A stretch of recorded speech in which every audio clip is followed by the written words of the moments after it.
oling. Ba'zan telefoningizning quvvati siznikidan uzoqroqqa yetib qoladimi? Kayfiyat joyida, niyat joyida, lekin energiya yetishmayaptimi? Ayolingizning ko'nglini yana bir bor zabt etishni xohlaysizmi? Shunda ko'plab erkaklar tanlayotgan vulkan haqida o'ylab ko'ring. Erkaklar salomatligini qo'llab-quvvatlash uchun mo'ljallangan mahsulot. Jinsiy quvvatingizni ham yuqori darajaga olib chiqadi. Va eng yaxshi yangilik, hozir 30% chegirma. O'zingizga bo'lgan ishonchni yo'qotmang. Vulkan faol va ishonchli hayot sari qadam. Hoziroq buyurtma bering. Ham sog'liqqa, ham cho'ntakka foyda qilasiz. Diqqat, tezkor xabar. Rossiyada 1-avgustdan boshlab migrantlar uchun yangi qaror kuchga kiradi. Assalomu alaykum qadrli mehmon, videodan to'liq xabardor bo'lish uchun videoga like va podpisatsiya tugmalarini bosib qo'ying. Kurganda migrantlar uchun taqiqlangan kasblar 70 taga oshdi. O'zgarishlar haqidagi qarorni rossiyalik Kurgan viloyati gubernatori Vadim Shumkov imzoladi. Ushbu hujjat kompaniyalarga patent asosida ishlaydigan chet elliklarni ishga yollashni taqiqlaydi. Ilgari bunday cheklovlar faqat iqtisodiy faoliyatning 9 turi uchun amal qilar edi. Endi bu ro'yxat 70 tagacha ko'paytirildi. Patentga ega bo'lgan migrantlarga endi foydali qazilmalarni qozib olishda, shuningdek oziq-ovqat mahsulotlari, kiyimlar va dorilar ishlab chiqarishda ishlash mumkin emas. Cheklovlar qurilish, savdo, transport, aloqa va IT sohalarida amal qiladi. Taqiq shuningdek tibbiyot, ta'lim, madaniyat, sport va umumiy ovqatlanish sohalariga ham tegishli. Kurgan viloyati ish beruvchilariga bunday xodimlarni 2026-yil 31-iyulgacha ishdan bo'shatishlari kerak. Gubernator qarori u rasmiy ravishda e'lon qilgan kundanoq darhol kuchga kiradi. O'zbekiston Respublikasi Prezidenti Qozog'iston Respublikasi Prezidenti Qosim-Jomart To'qayevning taklifiga binoan bugun amaliy tashrif bilan Ostona shahrida bo'ladi. Bu haqda O'zbekiston yetakchisining matbuot xizmati xabar berdi. Qayd etilishicha, mamlakat yetakchisi Oliy Yevrosiyo iqtisodiy kengashining navbatdagi yig'ilishi tadbirlarda kuzatuvchi davlat rahbari maqomida ishtirok etadi. Sammit kun tartibidan tashkilot doirasidagi ko'p tomonlama hamkorlikni yanada kengaytirish masalalari o'rin olgan. Amaliy sheriklikning ustuvor yo'nalishlari ko'rib chiqiladi. Ma'lumot uchun, Oliy Yevrosiyo iqtisodiy kengashi Yevrosiyo iqtisodiy ittifoqining eng yuqori organi bo'lib, uning tarkibiga tashkilotga a'zo davlatlar Rossiya, Belarus, Qozog'iston, Qirg'iziston va Armaniston prezidentlari kiradi. Kuzatuvchi maqomiga ega bo'lgan O'zbekiston nomidan ham kengash yig'ilishlarida mamlakat prezidenti ishtirok etib keladi. Ushbu kengash ittifoqning strategik rivojlanish yo'nalishlarini belgilaydi. O'zbekiston Respublikasi Prezidenti Shavkat Mirziyoyev 22-may kuni Rossiya prezidenti Vladimir Putin bilan telefon orqali muloqot qildi. Bu haqda O'zbekiston va Rossiya yetakchilarining matbuot xizmatlari xabar berdi. Oliy darajada erishilgan kelishuvlarni amalga oshirish doirasida O'zbekiston Rossiya keng qamrovli strategik sheriklik va ittifoqchilik munosabatlarini yanada rivojlantirish va mustahkamlashning dolzarb masalalari muhokama qilingan. Turli darajalardagi samarali aloqalar mamnuniyat bilan qayd etilgan.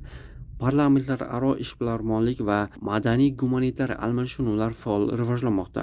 Tovar ayirboshlash hajmi barqaror o'sib bormoqda. Yil boshidan buyon 23% ga oshgani qayd etilgan. O'zbekiston va Rossiya rahbarlari bo'lajak ikki va ko'p tomonlama tadbirlar rejasini ham ko'rib chiqqan. Eslatib o'tamiz, joriy yilning 8-may kuni Moskva shahrida tadbirlar doirasida O'zbekiston Respublikasi Prezidenti Shavkat Mirziyoyev va Rossiya Federatsiyasi Prezidenti Vladimir Putinning uchrashuvi bo'lib o'tgandi. 22-24-may kunlari Moskvada velosiped va elektroskuterlarda yuradigan kuryerlarga qarshi reyd bo'lib o'tadi. Reydni Moskva davlat yo'l harakati inspeksiyasi o'tkazadi. Tashkilot ma'lumotlariga ko'ra, tekshiruvlar dastavka xizmati xodimlari o'rtasida qoidabuzarliklarni oldini olishga qaratilgan.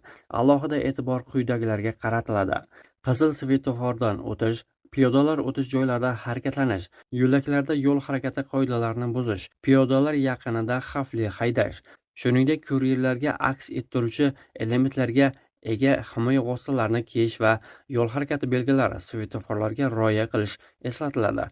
Haydovchilar va dastavchilarga ushbu kunlarga ayniqsa ehtiyot bo'lish va albatta hujjatlarni olib yurish tavsiya etiladi. Avvalroq o'tkazilgan perexod reydi davomida yo'l harakati politsiyasi xodimlari haydovchilar va piyodalar tomonidan 2000 dan ortiq yo'l harakati qoidalarini buzilishi aniqlangan edi. Medosmolturning yangi qoidalari sentyabr oyida kuchga kiradi.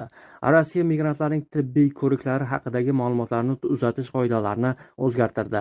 Yangi hukumat qarori 2026-yil 15-mayda imzolangan. Ilgari klinikalar xorijiy fuqarolarning sog'lig'i haqida ma'lumotlarni test natijalarini olgandan keyin bir ish kuni ichida Ichki ishlar vazirligiga yuborar edi. Endi esa muddat qisqartirildi. Yangi qoidalarga ko'ra tibbiyot muassasalari tibbiy ko'rik natijalari olgandan keyin bir ish kuni ichida Ichki ishlar vazirligining elektron tizimiga ma'lumotlarni uzatishlari shart. Yangi talablar rasman 2026-yil 1-sentyabrdan kuchga kiradi. Hozirda Rossiyada taxminan 6,5 million xorijiy fuqaro bor. Faqat 2025-yilda 3 milliondan ortiq odam tibbiy ko'rikdan o'tgan. Endi Sog'liqni saqlash vazirligi tizimidagi ma'lumotlar Ichki ishlar vazirligi ma'lumotlar bazasiga ancha tezroq o'tkaziladi. Rossiyada migrantlar uchun tibbiy ko'rik o'rtacha 5 mingdan 7 ming rublgacha turadi. Tekshiruvdan o'tgandan so'ng chet elliklarga QR kodli elektron hujjat beriladi. U 12 oy davomida amal qiladi. Rossiya rasmiylari barchaga amaldagi tibbiy hujjatlarning yo'qligi Rossiya Federatsiyasi Ma'muriy huquqbuzarliklar kodeksining 18-11 moddasi bo'yicha jazolanishini eslatmoqda. Qoidabuzarliklar 2 ming rubldan 4 ming rublgacha tortilishi, shuningdek, mamlakatdan chiqarib yuborilishi yoki deportatsiya qilinishi mumkin. Ichki ishlar vazirligining ma'lumotlariga ko'ra, 2026-yil boshidan beri turli qonunbuzarliklar uchun 120 ming xorijiy fuqaroning Rossiyaga kirishi taqiqlangan.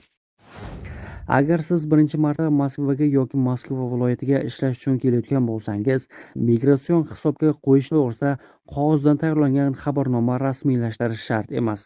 Hozirda ro'yxatdan o'tish qoidalari yanada oddiy va zamonaviy usulga o'tgan. Nima qilish kerak? Birinchi, Amina mobil ilovasini o'rnating. Uni migratsiya markaziga kelgunga qadar o'zingiz o'rnatishingiz kerak. Bu ilova xorijiy fuqarolar hisobini yuritishning yangi tartibi. Ikkinchi, patent rasmiylashtirish uchun hujjat topshirish maqsadida Saxarvaga keling. Nega qog'ozli ro'yxatdan o'tish talab etilmaydi? 2025-yil 1-sentyabrdan boshlab Moskva va Moskva viloyatida yangi eksperiment joriy etilgan. Unga ko'ra O'zbekiston, Tojikiston, Qirg'iziston, Ozarbayjon va boshqa davlatlardan ishlash uchun kelayotgan fuqarolar Amina ilovasidan foydalanishi shart. Ushbu ilova eski hisob tartibini to'liq almashtiradi. Amina orqali siz migratsiya markazining manzili bo'yicha ro'yxatdan o'tasiz va agar yashash joyingiz, qanday manzilda yashashingiz va dam olishingiz o'zgarsa, bu haqda masofadan turib